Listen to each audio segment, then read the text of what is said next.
그 후에 예수께서 디베랴 호수에서 또 제자들에게 자기를 나타내셨으니 나타내신 일은 이러하니라. 시몬 베드로와 디도모라 하는 도마와 갈릴리 가나 사람 나다나엘과 세베대의 아들들과 또 다른 제자 둘이 함께 있더니 시몬 베드로가 나는 물고기 잡으러 가노라 하니 그들이 우리도 함께 가겠다 하고 나가서 배에 올랐으나 그날 밤에 아무것도 잡지 못하였더니 날이 새어갈 때에 예수께서 바닷가에 서섰으나 제자들이 예수이신 줄 알지 못하는지라. 예수께서 이르시되 얘들아 너희에게 고기가 있느냐? 대답하되 없나이다. 이르시되 그물을 배 오른쪽에 던지라. 그리하면 잡으리라 하시니 이에 던졌더니 물고기가 많아 그물을 들 수 없더라. 예수께서 사랑하시는 그 제자가 베드로에게 이르되 주님이시라 하니 시몬 베드로가 벗고 있다가 주님이라 하는 말을 듣고 겉옷을 두른 후에 바다로 뛰어내리더라. 다른 제자들은 육지에서 거리가 불과 한 50칸쯤 되므로 작은 배를 타고 물고기 든 그물을 끌고 와서 육지에 올라보니 숯불이 있는데 그 위에 생선이 놓였고 떡도 있더라. 예수께서 이르시되 지금 잡은 생선을 좀 가져오라 하시니 시몬 베드로가 올라가서 그물을 육지에 끌어올리니 가득히 찬 큰 물고기가 153마리라. 이같이 많으니 그물이 찢어지지 아니하였더라. 예수께서 이르시되 와서 조반을 먹으라 하시니 제자들이 주님이신 줄 아는 고로 당신이 누구냐 감히 묻는 자가 없더라. 예수께서 가셔서 떡을 가져다가 그들에게 주시고 생선도 그와 같이 하시니라. 함께합니다. 이것은 예수께서 죽은 자 가운데서 살아나신 후에 세 번째로 제자들에게 나타나신 것이다. 아멘. 오늘 본문 말씀 마지막에 예수님께서 제자들에게 세 번째 나타나신 것이라고 본문에서 말씀하고 있습니다. 자, 그런데 여기서 우리가 이 본문 말씀을 보면서 세 번째 나타난 이 예수님과의 부활 후 만남인데 왜 제자들은 예수님을 금방 알아보지 못했을까? 예수님과 함께 3년을 넘게 동고동락을 하고 함께 사역을 했던 제자들이 예수님이 여기 보면 불과 한 100m 좀 넘게 200m 안 되는 거리에 예수님께서 계셨음에도 불구하고 제자들이 처음에 예수님인 줄 몰라봤지요. 그래서 왜 제자들이 예수님을 몰라봤을까? 라고 하는 그런 궁금함을 우리가 가질 수 있습니다. 또 하나의 의문이 있습니다. 예수님을 지금 세 번째 부활하신 후에 만나는 건데 지금 제자들이 있는 곳이 어디입니까? 갈릴리이지요. 그리고 무엇을 하고 있습니까? 고기잡이를 하고 있습니다. 이것도 대단히 의문스러운 제자들의 행동입니다. 왜냐하면 예수님께서는 두 번 만났을 때, 그 전에 두 번 더 만났을 때 예수님께서는 이들에게 사명을 주시고 내가 아버지께 보냄을 받은 것 같이 나도 너희를 세상에 보낸다라고 말씀하셨죠. 그랬는데 제자들은 지금 자신들이 주님으로부터 받은 사명을 지금 감당하지 않고 오히려 예수님을 만나기 전에 했던 고기잡이 일로 되돌아가 버렸죠. 자신들이 직업이었던 그런 일상으로 돌아가 버린 것입니다. 예수님께서 당부하신 그 길을 지금 가지 않고 갈릴리에서 자신의 일을 하는 것으로 되돌아가 버린 것이죠. 왜 이렇게 제자들이 행동을 했을까? 이런 궁금함이 또한 들 수 있습니다. 오늘 이 두 가지 궁금함을 가지고 예수님께서 부활하심으로 제자들에게 오신 그 깊은 의미를 찾아가 보는 시간을 갖도록 하겠습니다. 예수님은 부활하신 후에 이제 이번이 세 번째라고 했는데 그러면 그 전에 어떤 또 예수님의 찾아오심이 있었는지 우리가 잠깐 살펴보도록 합니다. 그 두 가지 궁금함을 좀 더 찾아가기 전에 그러면 과연 예수님은 어떻게 제자들에게 또 찾아오셨는가라고 하는 것을 간략하게 살펴보도록 하겠습니다. 우리가 이 예수님의 부활의 행적을 시간대별로 정확하게 알 수는 없습니다. 복음서 네 가지를 우리가 훑어보더라도 그것이 정확하게 예수님이 몇 시에 무슨 일을 하셨고 또 며칠날 무엇을 하셨고 누구에게 먼저 나타나셨고 또 다음에는 누구를 만나셨고 이렇게 정확한 시간 기록을 우리가 알 수는 없습니다. 그리고 여자들이 한 명이었는지 세 명이었는지 네 명이었는지 그것도 정확하지 않습니다. 빈 무덤에 있었던 천사가 한 명이었는지 두 명이었는지 그것도 정확하지 않습니다. 그럴 수밖에 없는 것이 인간의 기억은 어떻습니까? 정확하지가 않죠. 자기가 기억하는 것이 객관적 팩트랑 정확하게 일치하지 않는 것이 우리도 우리의 삶에서 많이 경험을 합니다. 때문에 제자들이 기억하고 이것을 다시 이 복음서가 쓰여진 것은 30년, 40년 후에 쓰여진 것이기 때문에 그때의 상황, 예수님과 부활하신 후에 예수님과 만난 그 사실들을 정확하게 기록하는 것은 불가능합니다. 만약에 이때 복음서 기자들이 똑같이 정확하게 이때의 상황을 기록했더라면 오히려 그것이 조작됐을 확률이 대단히 높습니다.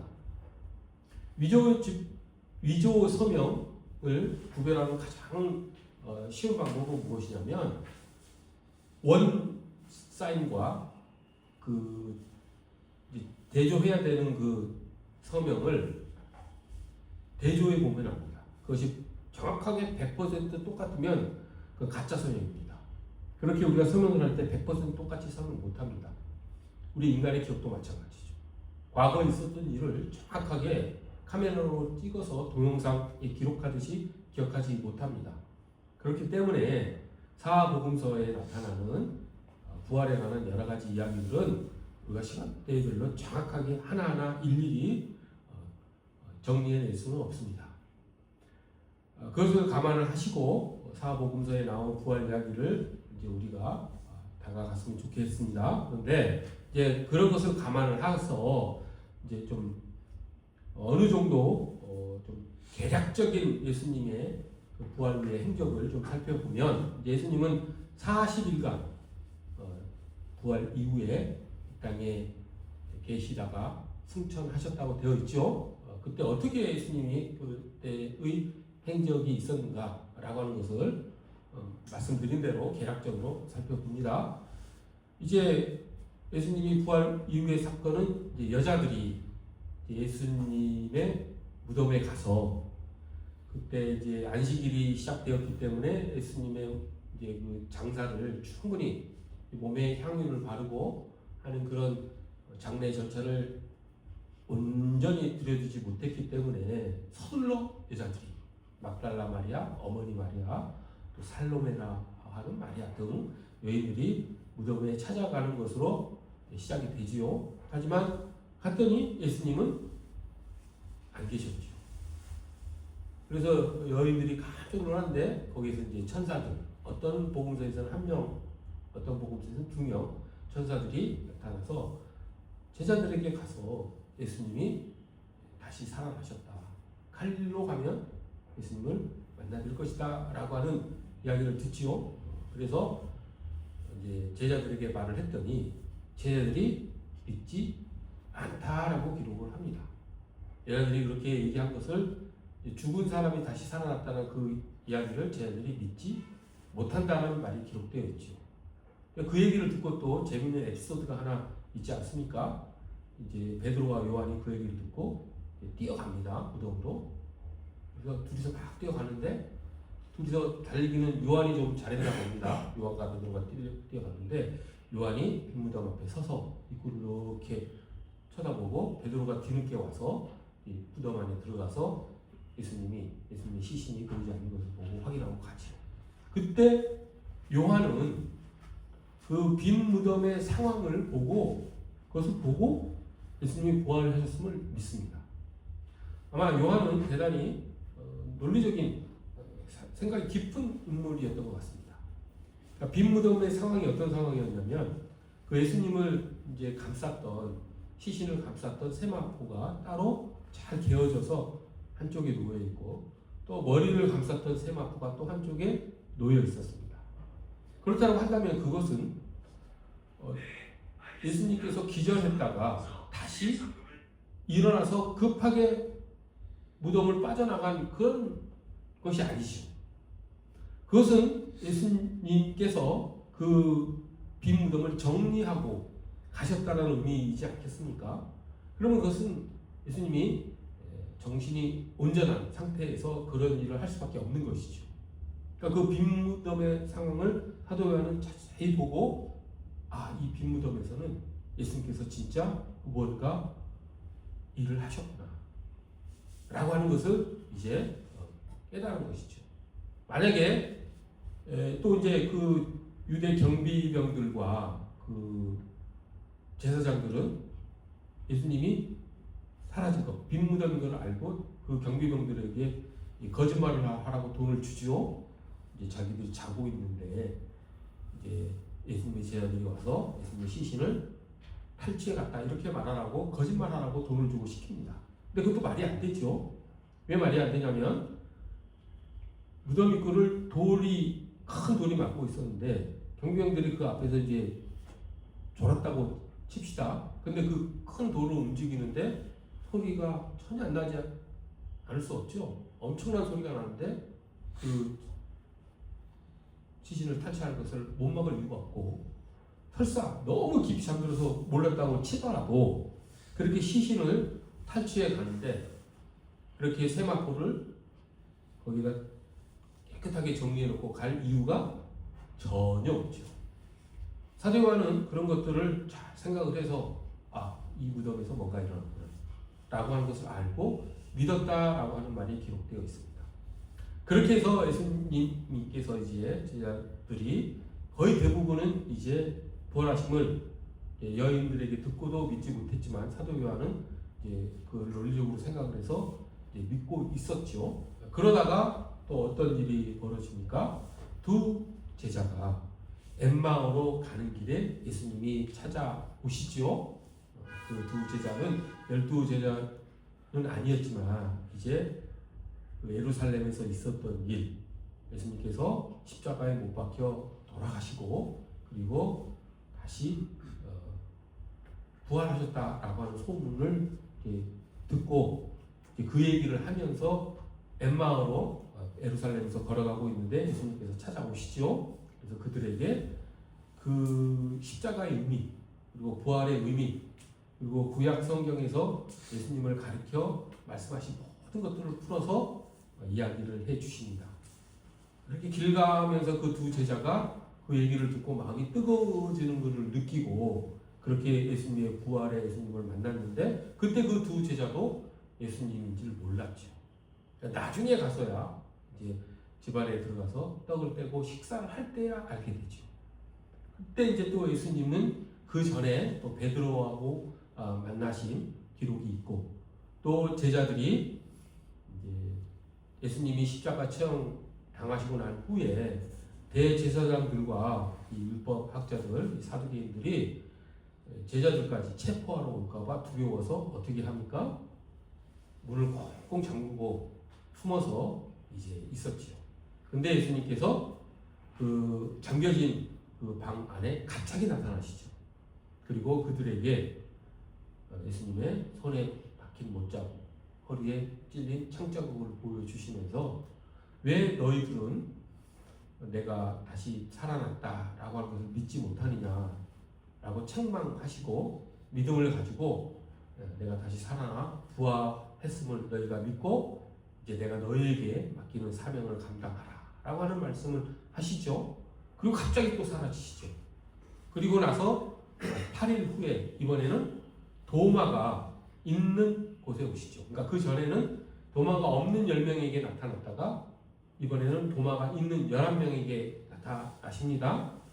그리고 이제 예수님이 나타나시기 전에 도마가 뭐라 하십니까? 자기들이 열 제자가 예수님을 만났다 하니, 부활하신 예수님을 만났다 하니 도마가 유명한 말을 하죠. 내가 손에 못자국에 내 손가락을 찔러 보기 전에, 옆구리에 창자국에 내 손을 넣어보기 전까지는 예수님이 사망하심을 나는 못 믿겠노라 라고 하는 말을 하죠. 그래서 의심 많은 도마라는 우리가 얘기를 많이 하지 않습니까?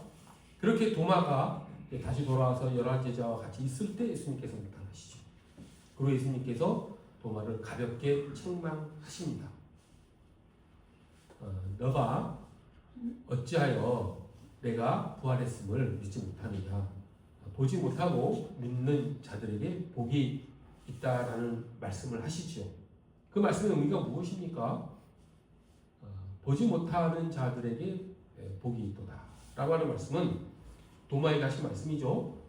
도마의 그 불신을 가볍게 책망하시면서 하신 말씀인데, 그 말씀의 의미는 내가 나와 함께 지난 3년간 같이 공생의 활동을 하였고, 내가 내 제자이고 나를 신뢰하고 지내왔던 시간이 있는데 어찌하여 나를 믿지 못하고 나의 말을 신뢰하지 못하고 내가 다시 살아났음을 믿지 못하느냐 라고 하는 그런 말씀이죠. 그러니까 왜 믿음으로, 신뢰함으로 예수님의 말씀을 전적으로 믿지 못하느냐, 그런 말씀인 것이죠. 그런데 그 말씀이 어떻습니까? 정확하게 우리에게 주시는 말씀이라고 할 수 있습니다. 우리는 부활하신 주님을 직접 눈으로 보지 못하죠. 우리에게 찾아오시 않으셨습니다. 하지만 우리에게는 성령님이 오셨죠. 우리 마음 가운데 성령님께서 함께 하십니다. 따라서 우리는 성령님의 그 인도하심으로 말미암아 믿음으로 부활하신 주님을 만날 수 있는 존재들인 것이죠. 그런데 우리의 삶을 가만히 들여다보면 그 부활의 주님과 함께하지 못하는 삶을 살 때가 너무 많습니다. 부활의 주님을 잊고 살 때가 너무 많다라고 하는 것이죠. 예수님께서 도마에게 하신 그 책망이 우리의 삶에도 나타날 수밖에 없는 삶을 우리가 살아간다라고 하는 것이죠. 이 부활의 날에 우리 꼭 주님께서 도마에게 하신 말씀을 우리 마음 가운데 받기를 원합니다. 우리가 주님과 함께하는 시간이 얼마입니까? 다 각자 주님과의 뜨거웠던 시간들이 있지 않습니까? 주님의 말씀에 감격하고 주님이 살아계심을 체험하고 살았던 우리이지 않습니까? 그럼에도 불구하고 우리가 때로는 그 감격에 겨워 살던 그 경험들을 뒤로하고 부활하신 주님을 우리가 함께하지 못하고 밋밋하게